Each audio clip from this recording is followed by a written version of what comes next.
করবা, তখন তোমার বাবার শক্তি কোথায় যাবে, তখন তোমার মায়ের শক্তি কোথায় যাবে, তখন তোমার শক্তি কোথায় চলে যাবে, তোমার টাকার বাহাদুরি কোথায় যাবে। তুমি যে বলো যে আমার বাবার টাকা দিয়ে আমি চলবো, আমার বাবার টাকা দিয়ে আমি খাবো, সারা জীবন টাকা থাকবে না, টাকা একদিন শেষ হয়ে যাবে, ফুরিয়ে যাবে।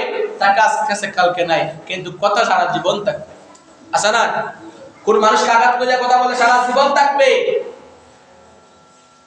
এজন্য বলি, অহংকার, অকব্বরি, হিংসা, নিন্দা, গীবত, চুগলখড়ি, মুনাফিকি,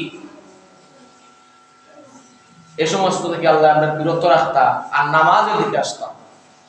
আমি প্রতি শুক্রবারে ওয়াজের ভিতরে কই যে নামাজ নামাজ নামাজ নামাজ। আল্লাহ নিজেও ফরমাইছেন ইন্না সলাতা তানহা আনিল ফাহশাই ওয়াল মুনকার। নামাজ মানুষের মন্দ কাজ থেকে বিরত রাখে। সুবহানাল্লাহ। নামাজ মানুষের মন্দ কাজ থেকে বিরত রাখে। আপনারা নামাজ পড়িয়া দেখুন, আপনারা মন্দ কাজ হইতো না।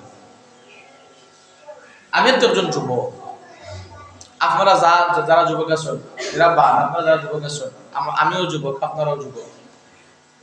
আপনারা যে কিছু করেন আমরা তো করার শখ আছে না নাই? আছে না নাই? কথা বলেন, আছে না নাই? কিন্তু আমরা করতে পারি না। ওই যে কইছি নামাজ অশ্লীল কাজ থেকে বিরত রাখে, করতে পারি না। কেন লাগি? নামাজ পড়ার কারণে, কোরআন পড়ার কারণে, আল্লাহ মানার কারণে, আল্লাহ কোরআন পড়ার কারণে, আল্লাহর নামাজ আদায় করার কারণে আমরা এই সমস্ত করতে পারি না। কারণ যে সময় করতে যাইও যদি, তখন সরে যায় অটোমেটিক যে আমি কোরআন পড়তে পারি, কোরআন জানি, তাহলে গান শুনবো কেন, কোরআন জানি মন্দ কাজ করবো কেন, কোরআন জানি সুদ খাইবো কেন, কোরআন জানি ঘুষ খাইবো কেন, এই অবস্থা অটোমেটিক মনে হয়ে যায়। এজন্য হইলাম যে শিক্ষায় মানুষের ভালো কাজ দেখায়, নামাজে মানুষের ভালো কাজ দেখায়, নামাজ মানুষের মন্দ কাজ থেকে বিরত রাখে। নামাজ পড়েন, অটোমেটিক সংসার সুন্দর হয়ে যাবে। নামাজ পড়েন, অটোমেটিক তোমার সংসারে শান্তি চলে আসবে।